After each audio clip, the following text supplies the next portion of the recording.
の顔だよ。見たかったの。 Here we are at the end of the first season for dealing with the Mikadono sisters is a breeze. No lucky 13 episodes for us! But this episode had tons of amazing stuff going on in it. It isn't just another tip of the hand of the mangaka to say, hey, guess what everyone, Miwa is best girl, but there are some very, very interesting things happening, not just for the Mikadono sisters and Yu, but for a whole new character as well, and what it might mean for the story moving forward. So, to discuss it all, join me on yet another review and analysis for Dealing with Mikadono Sisters is a Breeze, brought to you by Camille's Harem, a channel for novice authors by novice authors, and because writing is adventure, it's far more fun with friends.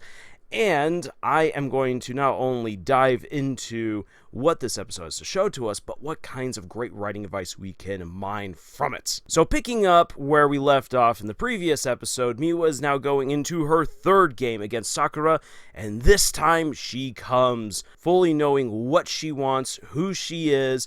She's doing this for the people that she loves. She wants to see them praise her. She wants to continue to be with them. She wants to be able to identify with them. And I talked about how that's both good and how there's some iffy things in my previous video. I'm not going to rehash that too much here, but Miwa is feeling it. She's feeling the fire. She is feeling confidence. She sits down, and Sakura is immediately blown away like, oh my gosh, this is the real Miwa Mikadono.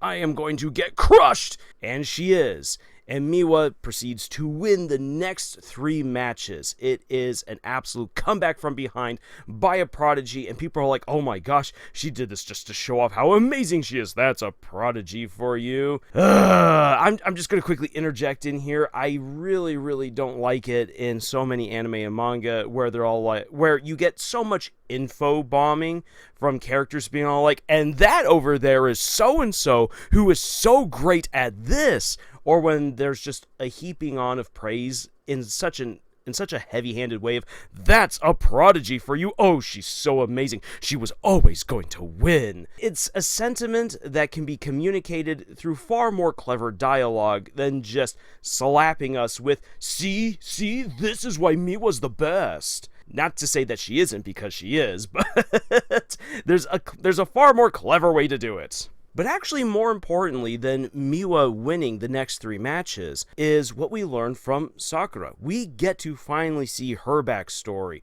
how she does come from far more humble origins. As a klutzy girl who always seemed to fail at everything that she did, it was hard for her to make friends. It was hard for her to connect with her peers. And it was her amazing grandfather who wanted to connect with her in at least some way, at least in a way that he understood, through the game of shogi. And she loved it. Finally, someone's connecting with her. Someone could explain something to her in a way that resonated with her little mind and heart. And so she came to love shogi. She especially came to love the pawn, the figure, the piece that just constantly moves forward, though one step at a time, one space at a time, and can be very powerful in a larger strategy, but especially if it gets to the other side of the board, can then be promoted to a golden general and be a super power piece on the board. As someone who hasn't played shogi but has played chess, it's the same thing as if you move a pawn to the back of the board, and then you can get a queen, a rook, whatever. The pawn can then become the piece that you need in that moment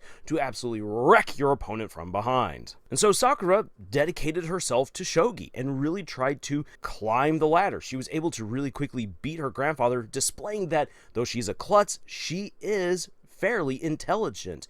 Even though she might not be book smart, as is shown to us later on, she does have a good head on her shoulders and a good heart as well. And this is something that Miwa recognizes, and she's able to stand up for Miwa when bullies in their shogi club try to tear Sakura down. As a result of this, Sakura's like, oh my gosh, a friend and a rival. I am going to get you to notice me and like me, Miwa, by beating you at shogi. And so that has become Sakura's goal. It's not just to be a great shogi player, but it is to make friends and to be recognized thanks to her shogi skills, which is a whole lot more endearing and beautiful than just, I want to be the best, like no one ever was. But at the end of this great 5-game title match, Sakura has lost. And it seems as though what she was aiming for this whole time was completely out of her reach. Except that Miwa is now looking at her. Miwa has recognized her as a rival, and by the end of the episode, Sakura has a chance, thanks to Yu, to get into the Mikadono house and start becoming friends with Miwa and her sisters. And that's where the show leaves off. And again, it's a little bit of a cliffhanger because it's like, oh my gosh, have we introduced another romantic rival? Yes, you have. Does Sakura stand a chance at all against the likes of Miwa, Niko, or Kazuki? Absolutely not. But this does open up the doors now to far more character development, and I'll get into that in a little bit, but first we do need to address how Miwa acts at the end of her final match. She doesn't want to be praised by all of these strangers, these reporters, and other titans of the shogi world. No, she wants to go to the person who has helped her to realize what she wanted all along. She goes right up to Yu and gives him a kiss. Not a kiss on the lips. She's not as bold as she possibly could be, and she hasn't yet caught up with Kazuki there by having a kiss on the lips. The jury is still out on whether or not that should be counted as a real kiss. Kazuki is, but anyways, moving on from there. Miwa catches everyone off guard with that kiss. And suddenly she's like, oh my gosh, of course I wanted to do that, but I didn't want to exactly do that in front of everyone, and not right now. Gah! And she's given the opportunity to bow out of it somewhat gracefully when foreigners from either America or England show up and greet her in English. She greets them in English, and she's like, oh my gosh, wait a second. I can pass this whole kiss thing off as, like when people, for instance, in Europe, sometimes when they greet each other, they kiss each other on the cheeks. And so she goes and she starts giving her sisters kisses on the cheeks. She's like, see, it was just a European greeting. And her sister's like, yeah, that's not going to fly. But Yu, being who he is, just accepts it, bold face. And thereby, Miwa was able to kind of sweep under the rug that happened. And there you go. That's the episode in a nutshell. Now, where I want to start analyzing this episode is actually with the shogi match, because it isn't just as simple as, okay, so they're now playing a game of shogi, Miwa wins, she maintains her title, and we then get the Sakura flashback and everything else that proceeds afterwards. There is some symbolism to what is happening in the game that is not very well explained in the anime. It's better explained in the manga. And it also gives me a chance to bring up a fantastic video from YouTuber Lord Ravenscraft about the chess game from Sherlock Holmes' Game of Shadows. I am going to link that video in the description below because you should absolutely watch it. It's a great video breaking down how the chess match between Sherlock and Moriarty actually is a symbol, a type, a representation of everything that's been happening in the movie, and it gives you an idea of just how Sherlock is able to pull off such a fantastic win against Moriarty. The same thing is actually happening here in the match between Miwa and Sakura. The way that Miwa turns around her losing streak and begins beating Sakura and maintains her title is by using a strategy with the pawns that Sakura heavily favors, using the pawns to advance, block other pieces, and then to corner the king. This is something you can also do in chess. It is kind of risky to do because you have to then dedicate a lot of pieces to maintaining those pawns in order to have the pawn wall remain. Otherwise, the pawn wall gets crushed, and it's also easy to break if you sacrifice the right kind of pieces. It's a very risky strategy, and it's one that doesn't always work out. But it's one that if you put it together piece by piece, step by step, it takes a while to pull it off, it can be an absolute powerhouse. And Miwa uses a strategy, again, from Sakura to beat Sakura. This tells us two important things. One, that Miwa has recognized Sakura by using Sakura's own strategy against her. It's not be like, ha ha ha, you fool, I've beaten you! But rather it is, Sakura, you are a great shogi player, and allow me to demonstrate by using your own strategy where everyone else would think that I would do something flashy and cool. I am going to do something meticulous and powerful. And so from a strategic point of view, from a shogi point of view, or from me who's a chess player, from a chess player's point of view, this is fun. There's a lot of meaning and psychology behind it. You gotta love it. The other important thing with the way that this game is played, and why it's so incredible that Miwa uses a pawn strategy, is that it is highly representative of the relationship that she's building with Yu. So with Kazuki and with Niko, you have these big, flashy moments where it's like, oh, we go on a date. And with Kazuki, we're going to go on a date with you, and it's going to be fantastic. It's going to be the best date ever. And we have that whole big glorious moment on the Ferris wheel. It's so romantic. With Niko, you have you dropping all of these hints and sayings that to an outsider's perspective make it sound as though he's declaring his love for Niko, and he fights against her senpai to keep her at the school. This again seems like an absolute declaration of love to everyone there in the world. These are big, flashy moments. And at the theme park, they kept going for these big moments that were going to win Yu's heart. But as we see all of these moments, Yu just interprets it as, we're a family, we're friends, yay. But the very small and simple moments that Miwa has shared with Yu, talking openly over lunch, talking openly at the cat cafe, going shopping together, making sweets for Niko and Kazuki. Those are small things. They're not big things. Those small things brought these two characters together in a very meaningful way. Falling in love, while we tend to think about the whole love at first sight, the big moments, the big confessions and so on, because those are just so sweet and fun, that is not just what love is. And those things are important, but what makes love lasting, what makes love worth it, are all of the small little things that happen along the way. And just like setting up a pawn wall to defeat your opponent, which is meticulous, piece by piece, space by space, it's slow, it's plodding. That is how most romance, and especially healthy romances, go. So by Miwa employing this particular strategy, this is the way to use heart. It's not through the big, amazing moments. It's through the small and simple ones that accrue over time to create the winning scenario. And again, because the mangaka keeps tipping their hand that Miwa is the one who's going to win, this is the moment that solidifies why. Because Miwa thus far is the one who has all of these small special moments with Yu. Now, it does get a little bit more complicated later on in the story. Again, I've said before, and I'll say it again, I'm a Kazuki guy, and there are moments where Kazuki really starts employing the Miwa strategy to really grow closer to Yu. Niko, unfortunately, not so much.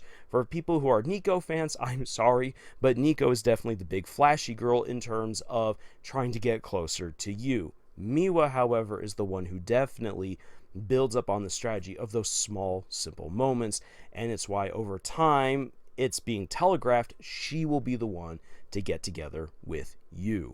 Now, I also want to talk about the great way that Sakura is used in this episode, because you would think that this is meant to be a Miwa episode through and through. In the end, it ends up becoming a Sakura episode. As Miwa is able to realize what she's always wanted, she gets plenty of great moments herself, but her victory over Sakura opens up the doors for us to get to know this character all the better. And her story is like so many others that we've seen in other stories, where it's a little bit of a sob story. We're meant to feel sympathetic towards her.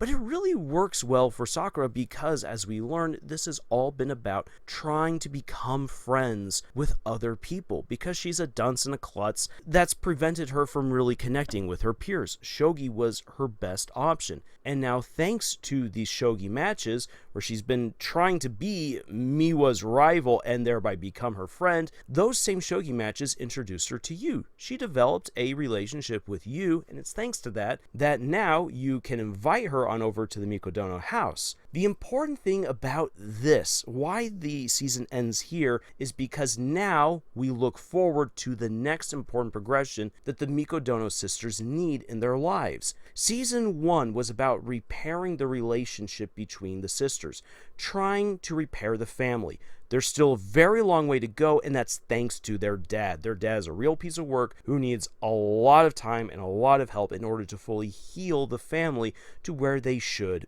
be. But we've taken some incredible, important steps forward. Now that that has been done, the next thing to do is to get the Mikadono sisters off of those pedestals as prodigies and bring them down to a level where they can be friends with other people. And we've seen throughout the show that they've got many accolades. There's many people who want to be close to them, but the Mikadono sisters have not gotten really close to any of them. But now, thanks to the events of this episode, there is the opportunity for them to start making a friendship, not just with some other friend or accolade, but with a rival in shogi and a rival in love. And if they can start making friends outside of their own immediate circle, outside of you and their family, that means then that the Mikadono sisters are progressing as people. They're becoming more well-rounded, healthy teenagers, normal teenagers, and that's a good thing. So this is the first important step. Building up friendships with other people. And those friendships with other people will allow them to better understand themselves and their relationship to you, allowing the romantic tension to continue to progress to the point where they no longer just have these simple competitive crushes on you, but that each sister has a good reason to actually be in love with him, setting it up for when Yu realizes, I think I might also have feelings for them. It is a slow burn, it's a slow build up, but it's an important one to make sense of this harem situation that, in all honesty, would just be gratuitous and forced otherwise. The author is doing a phenomenal job of building it up realistically, while also addressing the various issues that the sisters have and helping them overcome their own personal hurdles to become the heroines that they've always been meant to be. And that is amazing. That is why the show ends the first season where it does, and why it does this. Because it's not just about the romance, but it's about building up all the other important relationships that the sisters need in their lives to be their best selves, because only by being their best selves can any of them actually have a chance at being in love with and being together in a romantic relationship with you, as well as helping you slowly face his own problems. It seems as though he himself hasn't really addressed a lot of his own flaws in this season, but trust me, all of this is very subtle build-up and setup for you to face some of his own major character flaws and to make incredible progress as his own person. So it would seem as though this episode is just bona fide awesome from beginning to end. But wait. Oh, there was that bit I said earlier about how I just really don't like it when anime and manga get so heavy-handed with, this person's a hero, this person's a prodigy, this person's amazing, don't you know, and then you just get info dumped with all of this stuff. These kinds of info bombs where characters just drop information is more akin to what you would have in musical theater or dramatic theater, where you don't have the time to develop all the characters as one would within a book or in a show. You've got to come on out there, you've got an hour and a half to 2 hours to dump as much information as you possibly can, and so you need side characters to come and just say stuff that clues in the audience to the importance of a certain character, their background, their personality, and so forth, and then the main characters interact with those other characters that have been talked about, either to confirm or to disprove what the side characters believe about them. This is more of a theatrical trope, and it's one that when you utilize it in writing, it just doesn't feel like it's earned information. Now, I said that there's a clever way, however, to do this. What would have been very interesting to get is, as all these people are applauding Miwa and saying, oh, we know you could have done it, would have been to have little side conversations of, oh my gosh, I was thought that she was about to get crushed. She lost 2 games. Was this just to show off how amazing she is? And a person be like, I wouldn't put it past Miwa. But then one person be all like, I don't know, she seemed very rattled at the end of game 2. Did you see how submissive she was there at the end? Seemed like she had lost all her fighting spirit. No, not surely our own Miwa Mikadono. I don't know. I'm just glad that she won because I had like 100 yen on her winning. Something dumb like that right there. helps us to understand the tension that is felt around her as she was so close to losing her title, but it also, again, highlights how people view her as this untouchable prodigy, and how now we have seen that she can make mistakes, she can lose, and it again emphasizes how people look up to her as this hero within the shogi community, without having to drop a bunch of info bombs and just praise not false, but just flat praise. And I've talked about this before in another video about the toxicity of validation, when you just simply heap on praise and you're so good within a story, that doesn't actually help communicate much information to us, and neither does it actually endear us to any character. When you want to validate a character like Miwa Mikadono, again, having some more intelligent conversations around her would actually help to solidify her predicament, and again her status as a prodigy, and then have that juxtaposed to what she really wanted all along, which was love, attention, and praise from the people who really meant something to her, and especially from you. That all of that didn't matter, because what she really wanted to see was that stupid boy's happy smiling face. Now, we do get that contrast at the end of the title match, but again, it doesn't ring as true as it could. It felt kind of flat and hollow on one side, which was the reactions to her game, which are important. We know that they're important because of how they've been built up for the past 2 episodes. So why not give that just a little bit more care and attention in the dialogue?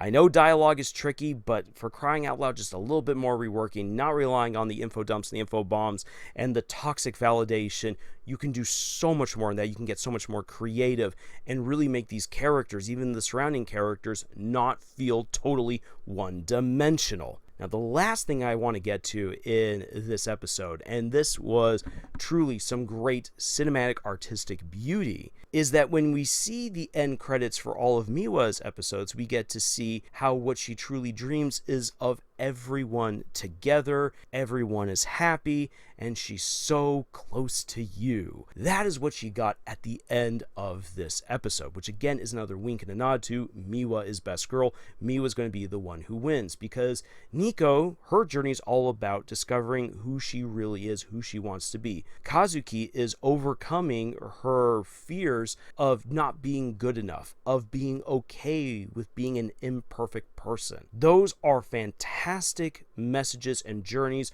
for those characters to portray and to go on.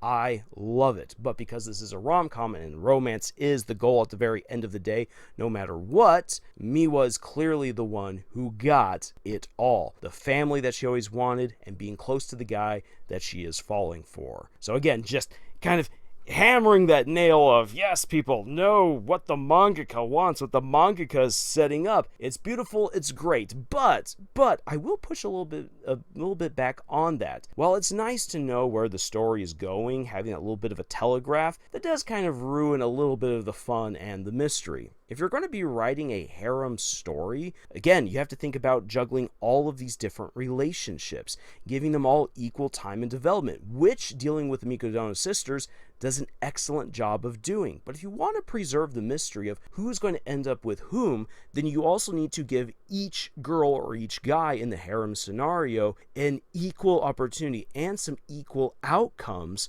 to make it seem like they all still have a chance. By the end of season 1, it's very clear that Miwa is supposed to be the winner, and the mangaka, I don't think, really realized just how badly they had tipped their hand until way later, because again, later on, Kazuki actually gets some really great moments that help to kind of muddy the waters, but Miwa will always be at the forefront until way later on. So yeah, sorry for slightly spoiling the manga and future storylines, but it is still a fun story. There's a lot of great development for all of these characters to go through, and I'm really hoping that we get a season 2, because if they can continue on with this energy, with this level of writing, with this quality of animation, it is going to be phenomenal. But for now, that's the end of the season, and I want to hear your thoughts about everything that you've seen if you've watched the Mikadono Sisters, and if you haven't but you've watched this whole video, thank you for sticking around, and I highly recommend that you do go back and watch the whole season. It is a blast. Now then, this is the part where I ask you to please like, share, and subscribe if you haven't already done so, and if you'd like to support the work that I do here at Camille's Harem, please check out the books that I've published. Links for all of them are in the description below. Otherwise, thank you so much for joining me on this incredible adventure that we call writing, and until the next video, y'all, tschüss.